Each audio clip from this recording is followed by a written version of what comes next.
Hello, friends, fiends, and fellow UBTubers, and welcome to episode 777 of the Daily Comic and Collectible.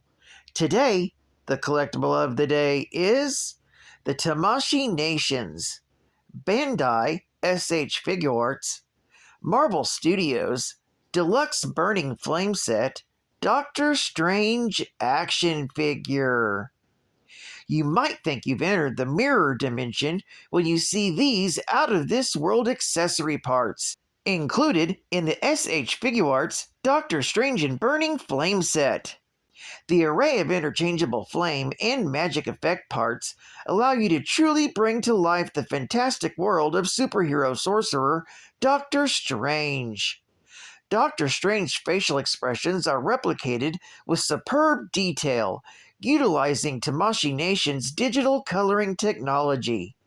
This digital printing technique allows for the reproduction of minute details that allows for the creation of expressions true to the character. Strange? I think not. This figure may look off, but it's simply because of the likeness of the figure. Various hands are provided to cast your spells. The wide range of motion on this figure provide an incredible array of poses and stances. Use the included spell effects when fighting the forces of evil. With the US release, the included effects are not sold separately.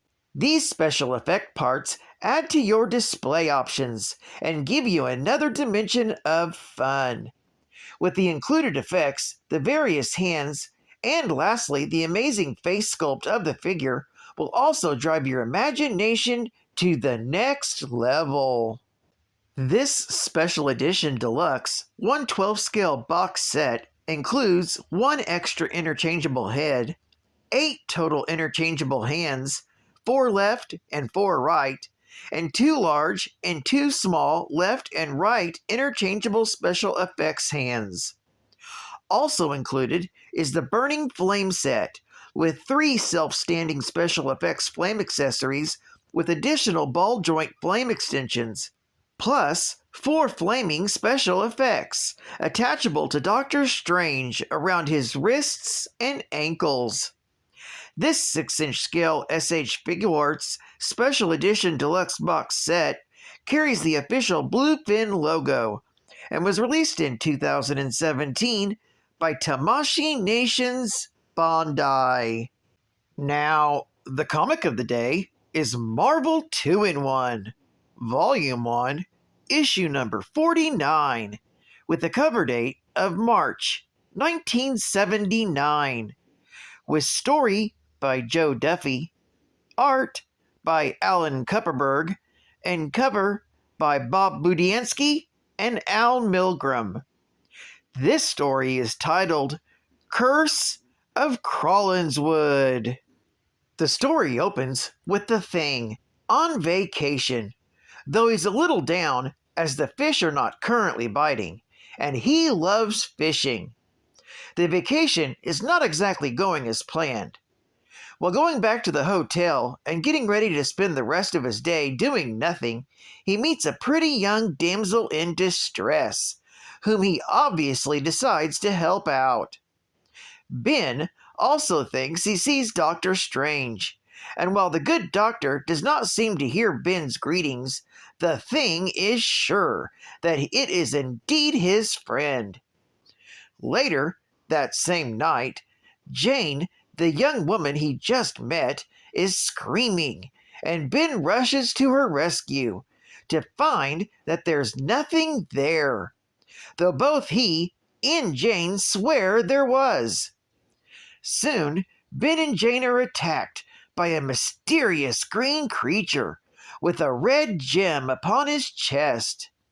Doctor Strange, who's been essentially hiding out in his room, knew that something like this might happen, which is why he's glad that the Thing is present. So it is then that Ben must fight the physical presence of the magical monster, while Doctor Strange must battle the ethereal one. The magician that controls the monster and wishes to break free of his prison knows that the stars have aligned just right. Strange knows that he must defeat the mage, or at least hold him off long enough that something happens to prevent him from escaping. That fortuitous moment becomes a reality thanks to Ben, who, with some quick thinking, realizes that maybe the gem upon the monster's chest might be the key to defeating it. Smashing it, the creature reverts to its human form, a man named Kamo, who centuries previously was enslaved by the wizard Innis Tremolin. That wizard, too, is defeated, and as such, the stars have already moved, and his prison now all too real once again. This story is continued in Marvel 2-in-1, issue number 50. Geek Fact: Ben is using the same sonic fishing pole that was last seen in Fantastic Four, issue number 54, from September of 1966. It was a gift to the team from the Black Panther. Bonus Geek Fact: the name of the town, Crawlinsport, and the inn, Crawlinswood, are an homage to the daytime television series of that era, Dark Shadows. It took place in Collinsport, Maine. Advertising Ad Fact: There shall come a day when Titans walk the earth. Titans dedicated to defending the world from the dark forces of evil. There shall come the Shogun Warriors.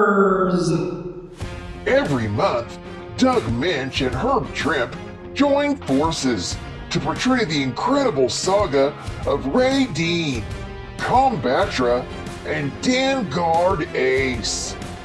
Only Marvel could produce such a power-packed epic. Don't miss it! Only from Marvel! Well, let me tell you all a story about a cat in debt. A poor tabby cat who couldn't keep his tummy fed. Then one day he was digging for some food, and up through the ground came a Bitcoin or two. Silicon gold. Digital currency.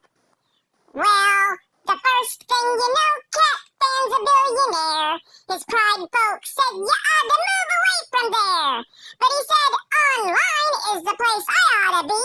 So he bought a laptop and internet speed. Touchscreen, that is. Paws don't work well with keyboards. After searching through the matrix of the mighty interweb, he came across the channel that answered all his prayers. He knew that YouTube was the place he had to be, and the rest of the story is part of history. And now the final Geek Fact.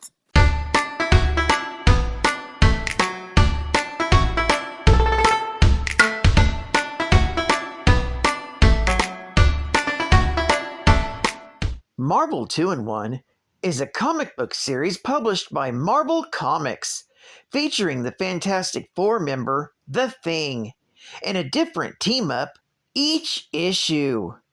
In the original series, the concept of teaming The Thing with a different character in each issue was given a test run in Marvel Feature, issues number 11 and 12, and proved to be a success.